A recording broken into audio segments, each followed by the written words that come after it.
Now I done grew up on some people living their life in bottles. Granddaddy had the golden flask, back door every day in Chicago. Some people like the way it feels, some people want to kill their sorrows. 네, 안녕하세요. 네, 어제에 이어서 오늘 바로 연결해서 시작해 보도록 하겠습니다. 네, 그래서 이제 자유도라는 거를 이제 어느 정도 이해를 하셨다고 이제 생각을 하게 되고, 다음으로 넘어가게 되면은, 끈이론에서는 잡종, 뭐 여러 가지가 있는데, 잡종 끈이론이라는 게 있더라고요. 잡종 끈이론. 보면은, 이게 뭐, HO 또는 HE, 뭐 이런 종류가 있는데, 이 두 가지에서 이제 큰 문제가 나타나게 돼요. 문제. 무슨 말이냐. 뭐, 여기서는 그림을 나타나진 않았어요. 그래서 저도 뭐 어떻게 설명을 해드릴지 모르겠지만은, 끈이라는 게 있으면은, 이게, 오른쪽으로 진동하는 어떤 그런 모드가 있고, 왼쪽으로 진동하는 어떤, 방향성이 있는 것 같아요. 그래서, 왼쪽으로 들뜨게 되면, 이게, 26차원을 가지게 된다고 합니다. 갑자기? 그리고, 오른쪽으로 끈이 들뜨게 되면 10차원으로, 나타나게 되는데, 이제 이게 뭐냐면, 총 개수가, 차원 개수가 26차원이면은, 10차원은 기저 공간으로 본다는 거예요.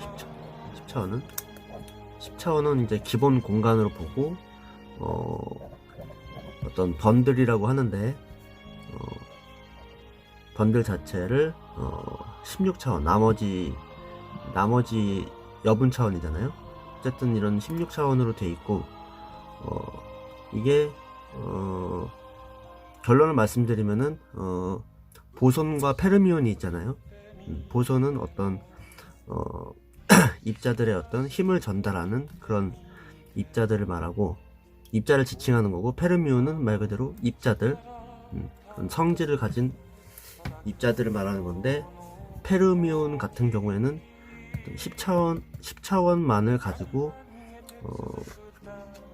설명을 하고 있고, 26차원이 왜 나왔냐 하면은, 이 보손 때문에 그런 건데, 어쨌든,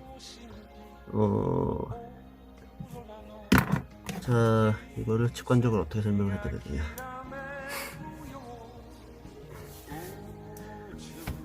그래서, 뭐, 그런 게 있다고만 알고 계시고, 그래서, 우리가 보손일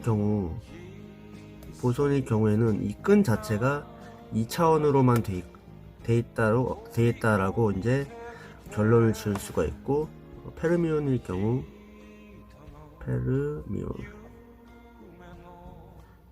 경우에는 이게 18차원이라고 합니다. 18차원이 될 수밖에 없대요. 18차원이 뭐냐면은 이 10차원의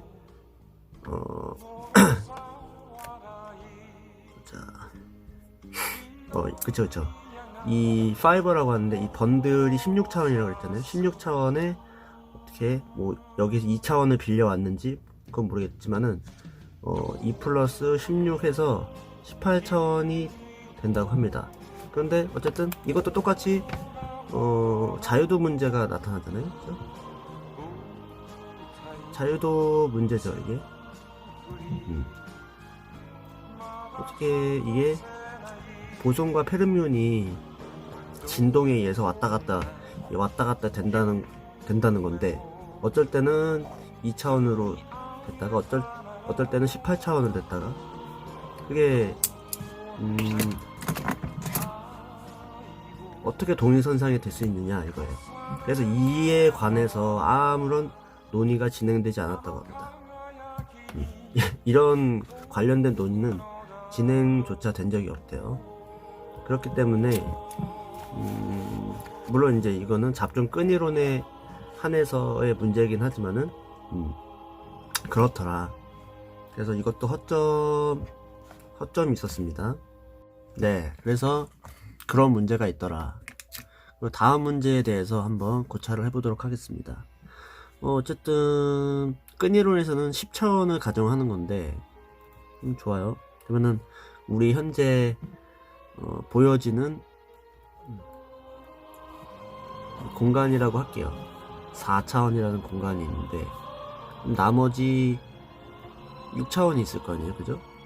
칼라비 야후 공간이라든지 어떤 다양한 공간 형태가 있는데 이게 독립적일 수가 없다는 거지. 서로 관계가 있을 수밖에 없잖아요, 그죠?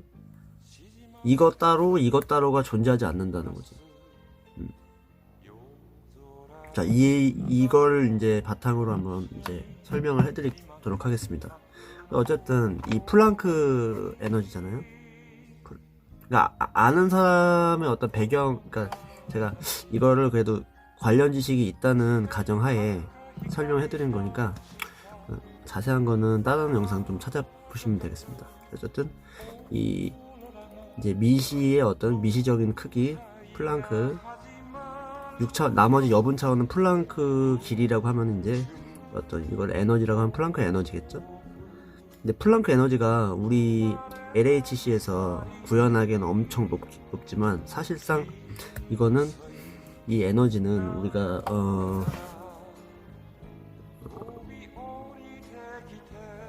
태양이 있으면 우리 지구가 있고 이 지구가 태양 주위를 회전하는 에너지에 비하면 이 플랑크 에너지는 한없이 작다는 거예요.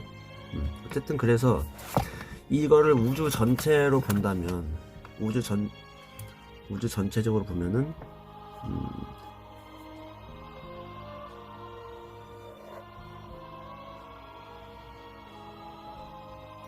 우주 전체로 한번 봅시다. 전체로 보면 국소적으로 하면 국소적 영역에서의 이 에너지를 살펴보면 영향을 줄 수밖에 없잖아요. 자, 왜냐면 플랑크 에너지보다 훨씬 큰 에너지가 있기 때문에 이게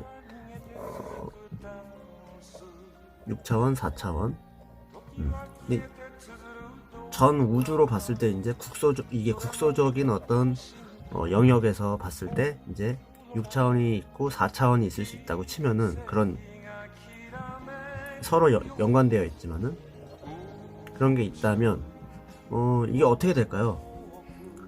여기에 이제 이 국소적으로 영향을 끼칠 수밖에 없다 이거예요.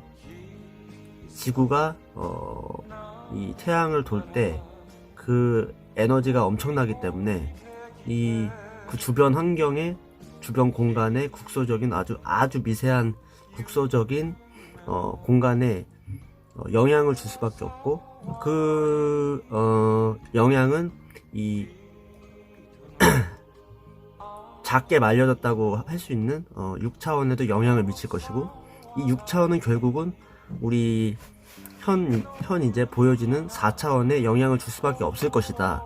이렇게 예측을 하게 될 수밖에 없잖아요, 그죠? 왜냐면은 자유도가 이게 엄청나게 크기 때문에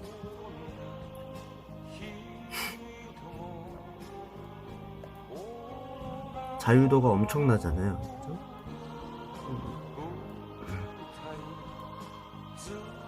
자, 이게 자유도가 들쭉날쭉 뭐 난리가 났다 이거예요.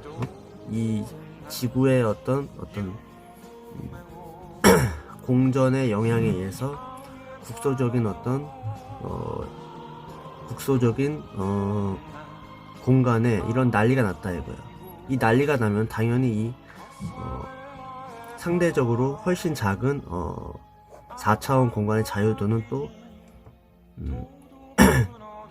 공률이 발생하겠죠. 어떤 영향을 줄 수밖에 없을 거 아니에요, 그죠? 그런데도 불구하고 우리는 지금 아무런 영향이 없잖아요, 그죠? 아무런 영향이 없다라고 한다면은 애초에 이런 고차원 자체를 고려할 필요도 없다 이거지, 솔직히. 이게 없다고 가정하면은 이런 문제는 없다는 거지. 우린 굳이 잘 살고 있잖아요. 모르겠어요. 미세한 영역에서 그걸 포착을 못할 수도 있지만은 어쨌든 전 우주적으로 봤을 때는 이런 교란은 일어나지 않고 있다. 그겁니다. 그래서 그것도 어떻게 의논된 바가 없고 지적을 하고 있습니다. 예, 그래서 뭐 좀 더 자세히 들여다보면 여러 가지 있겠지만은 제가 이 뭐 축구이론 전문가도 아니고 이 관련된 뭐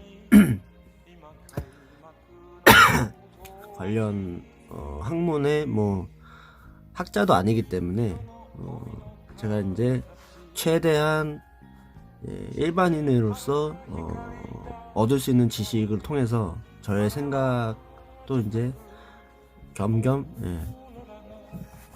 말씀을 드렸습니다. 제가 왜 버벅거리는 이유가 뭐냐면 사실 자신이 없어서 그래요. 자신이 없다는 거는 이제 제가 연구해서 뭐 그런 내용이 아니기 때문에 지식을 전달하는 데 있어서 좀 조심스러운 거지. 그래도 어쨌든 차근차근 설명하려고 좀 노력을 하고 있습니다. 어쨌든 눈치 빠르신 분들은 대충 이제 짐작하시겠지만은 이상하죠? 이상하다. 뭔가 불완전하다. 불완전한 느낌이 지금 듭니다, 솔직히. 그러니까 대세 이론이기 때문에 그 사람들의 그냥 주장에 휩쓸릴 수 있을 것 같아요.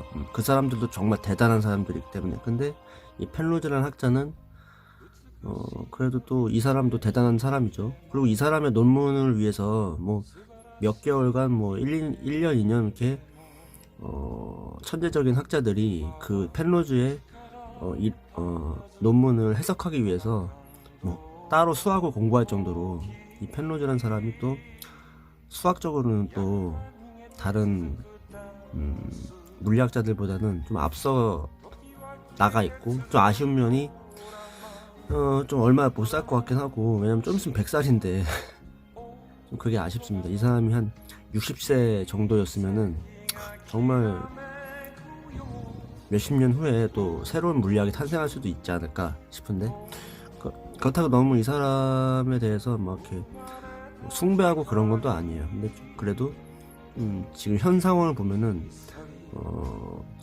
독립군적으로 약간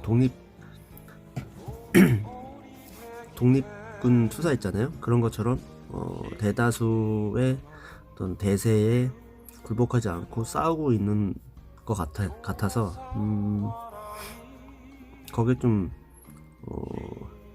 멋지다. 뭔가 이유가 있으니까 그렇겠지. 저도 그런 생각이 들게 되고. 어쨌든 뭐 그래서 자유도란 개념 확실히 아셨죠? 이거 하나로 모든 거를 다 반박할 수가 있어요, 솔직히 말하면. 그러니까 이건 최대한 제가 내용을 설명해 드리는 건 최대한 진짜 간추려서 말씀드리는 거예요. 간추려서.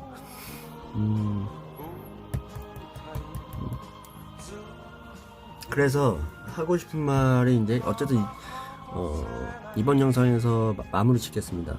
촉근 이론에 대해서는 이제 설명해 드릴 건 없고, 그래서 기타 여러 가지 과학 유튜버들이 뭐 촉근 이론 뭐 어쩌고저쩌고 하잖아요. 그게 본인들도 모르는 상황에서 어쨌든 책을 읽고 아니면 어떤 뭐 여러 가지 영상을 보고 재해석은 아니죠. 어쨌든 뭐 잘 다시 편집해서 그런 이론이 있다 정도로 이제